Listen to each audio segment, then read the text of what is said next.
안녕하세요. 오늘은 문장의 구성 요소에 대한 개념 설명을 해보도록 하겠습니다.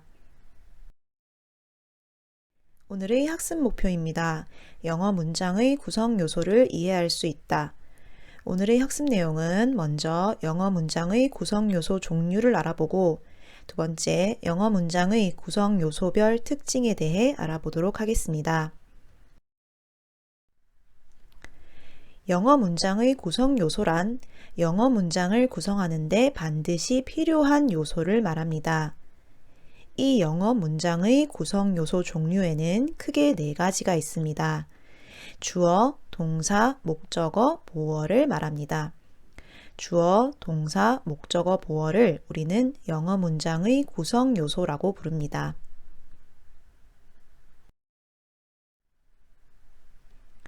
먼저 영어 문장의 구성 요소 중 주어에 대해 알아보겠습니다.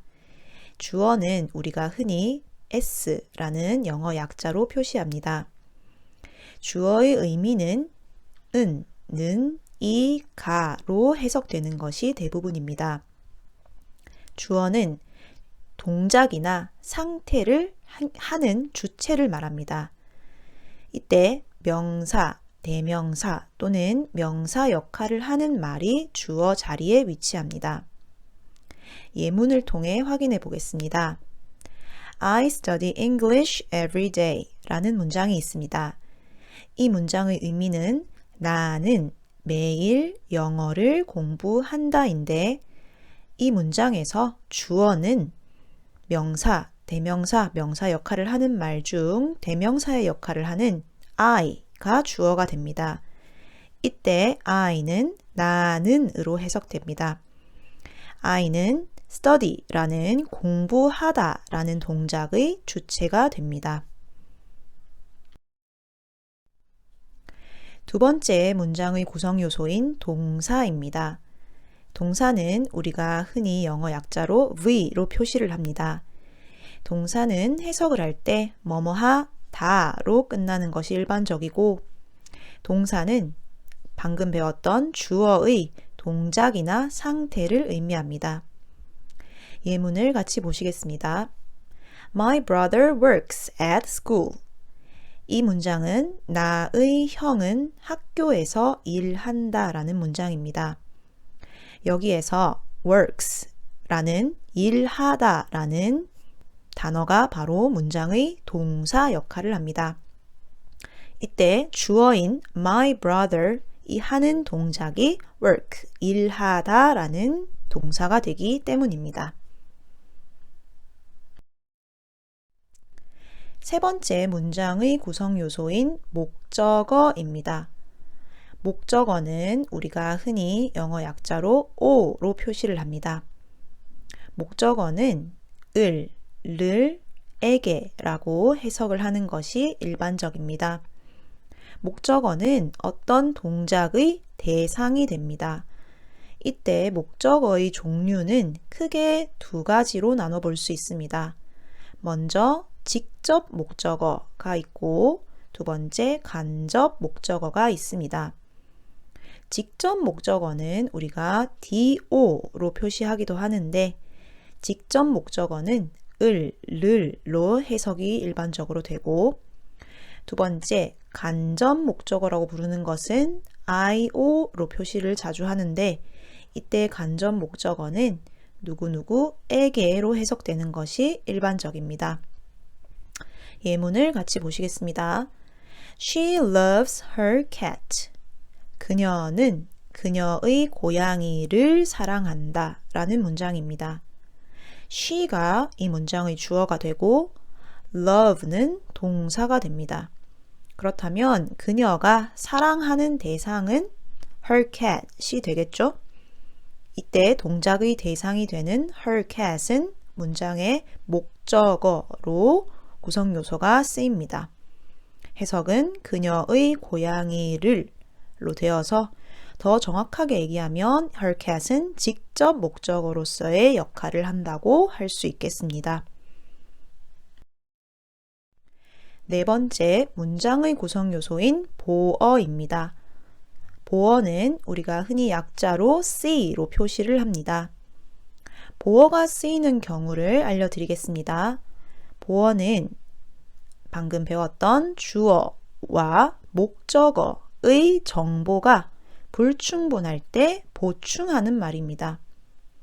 우리가 주어와 목적어의 정보가 충분하지 않다고 판단이 되면 그 주어와 목적어의 정보를 보충하는 말로 쓰이는 것이 바로 보어입니다. 이때 보어도 종류가 크게 두 가지가 있습니다. 먼저 주격 보어가 있고 두 번째 목적격 보어가 있습니다. 주격 보어라고 하면 우리가 SC로 쓰기도 하고요. 이때 주격 보어는 주어를 보충하는 보어입니다. 두 번째 목적격 보어는 우리가 OC로 쓰기도 하고요. 이때 목적격 보어는 목적어를 보충하는 역할을 합니다. 예문을 보겠습니다. He is a student. 그는 학생이다 라는 문장입니다. 이 문장에서 he는 주어가 되겠고 is는 동사가 되겠습니다. 그런데 만약에 이 문장에서 a student가 없다고 한번 생각을 해봅시다. 그러면 he is 라는 문장으로 끝이 났을 경우 이 문장은 완전하지 못합니다. 그는 이다 라고 한다면 그가 무엇인지가 빠져 있겠죠?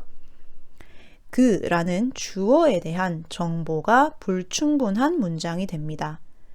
그래서 우리는 이때 주어에 대한 정보를 충분하게 만들기 위해 a student 라는 단어를 쓰고 이 a student는 이 문장에서 보어가 됩니다.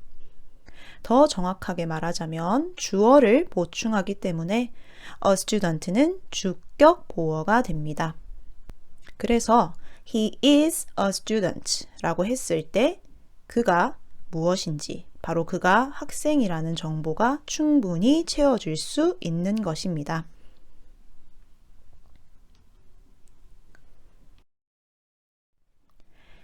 마지막으로 수식어입니다. 처음에 우리가 알아보았을 때 영어 문장의 구성 요소는 크게 네 가지가 있다고 했습니다. 바로 주어, 동사, 목적어, 보어였죠. 그런데 이때 수식어는 영어 문장에 꼭 필요하지는 않지만 쓰일 수 있는 요소입니다. 그래서 우리가 영어 문장의 구성 요소로 포함시키지는 않습니다.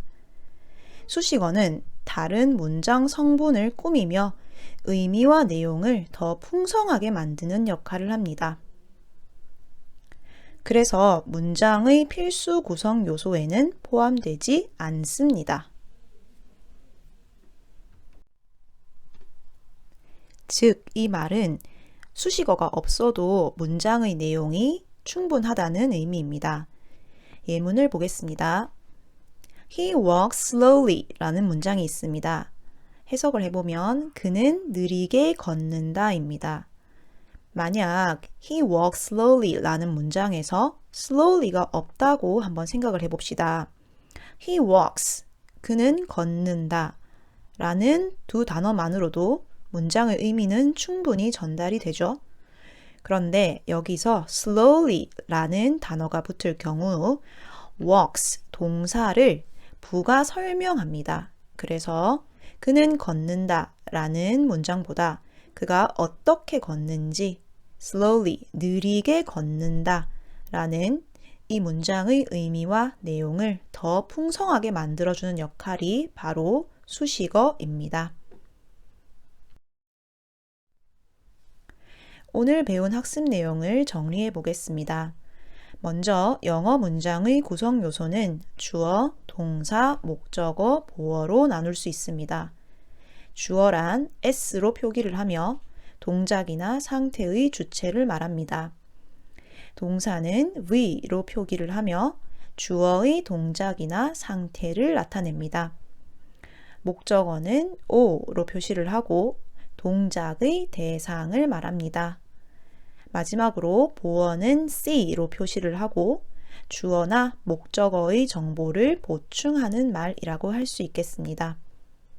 오늘 수업은 여기까지 하겠습니다. 감사합니다.